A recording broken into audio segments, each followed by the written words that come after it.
Hello everyone, today here with another video. This one's a little special because it's an apple tree recovery. We had this tree that fell over about a month and a half ago, maybe about 2 months ago, in the last storm. Basically what happened is that this tree just got so tall, it overgrew so much that it just collapsed. All the branches up on the top with all their leaves and the wind blowing on them caused the roots on this tree that were going uphill to collapse, to rip apart, basically to tear, and the tree fell over. Like you can see right here, we're trying to pick it up, try to lift it up. It's kind of a pain because the tree's been laying around for so long. The branches, they got heavy, or they were heavy to begin with, and they just got a little heavier laying around there because some of them started actually rooting down, interestingly enough. The other problem we had is that the roots, as you can see right here, you have roots sticking up, but then you have the roots that are actually in the ground that are going downhill. Those roots, they became firm, they kind of became acclimated to the ground, they kind of like established themselves there after the tree leaned over. And that kind of created some problems when I had to pick up the tree. The first two things I was fighting against was the actual weight of the tree itself, and the other thing was how the roots were already established.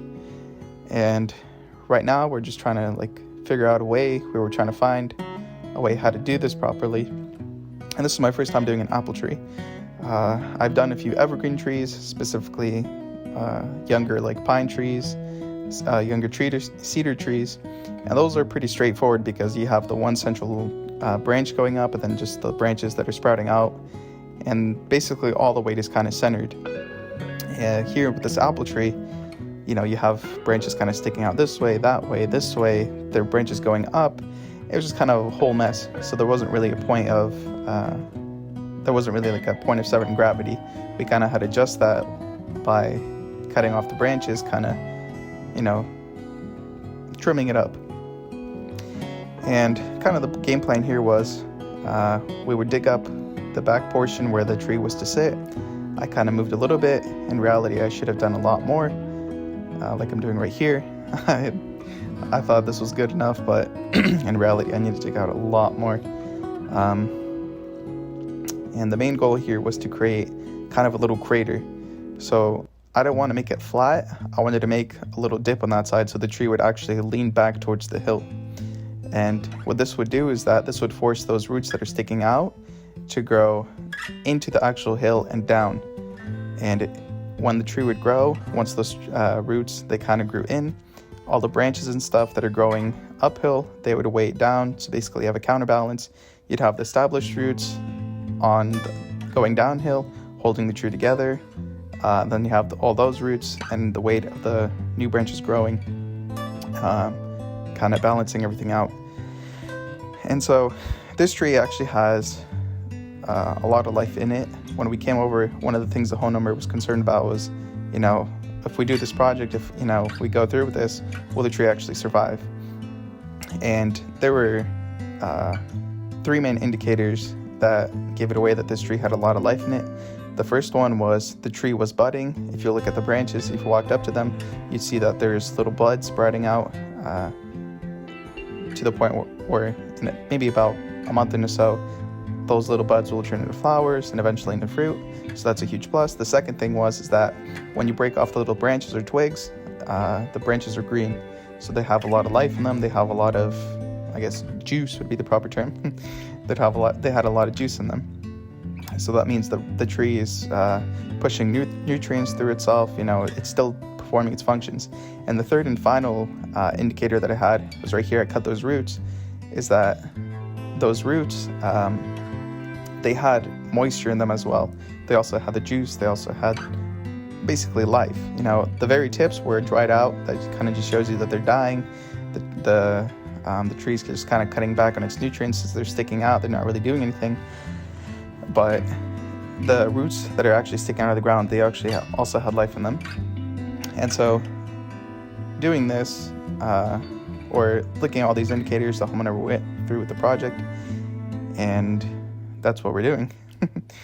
In reality, this project, I planned it on being one day, and if I came into it kind of a little bit more prepared, well, not more prepared, if I kind of give it a little bit more thought, I think I would have managed to do it in one day. Like here, what you can tell in this video is that it's already coming to the conclusion is that I should have used the orange strap right off the bat, and I should have dug a lot more. And if I would have dug a lot more, that would have allowed me to actually leverage the weight of the tree, leverage the weight of the branches to actually fall back into that hole, and it would have been a lot simpler. But this was kind of a first experience with an apple tree, or with just a fruit tree, a tree that doesn't have kind of like center gravity. So it's kind of fun. It was a very nice, interesting project. And right here, I'm just kind of digging it out, making the roots comfortable, giving them place to sit, and then removing all the soil that could have mixed it up. Right here, this is the final rocking back and forth, or the second to final. We're trying to get the tree established. We're trying to get it leaning into that crater so I can pack in the soil. And here's a little commentary that I gave while I was on the job site. All right, so we're just about finished. We just have to get the tree angled a little bit more. I want to get these roots pointed down this way. And now I kind of did a little bit of a hole, kind of a little crater. So this thing, when it leans back, it leans kind of towards this side. So the roots, instead of how they're originally growing, was up like this, and I want them to grow into this. It'll be a little harder because it's clay, but it should help out a lot. This side, basically what's happening, all the roots, they're going this way. They're basically moving downhill. And originally, a lot of the weight of this tree was actually downhill as well.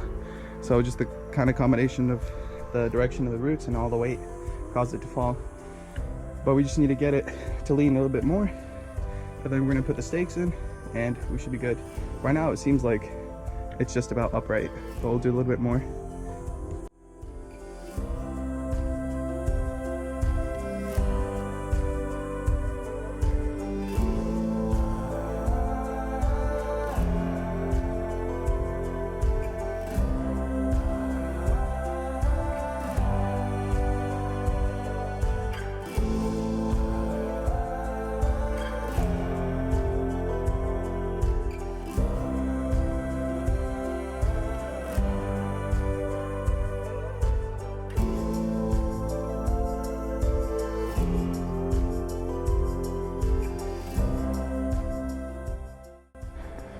All right, so we are done with the hardest part. This is the worst part, was getting the tree up, and now all we have left to do is fill in the holes, stabilize it with these stakes, and we're gonna be done. But yeah, this is a rough one.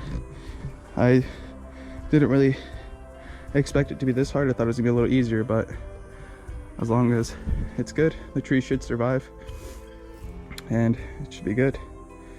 So I guess let's get back into it.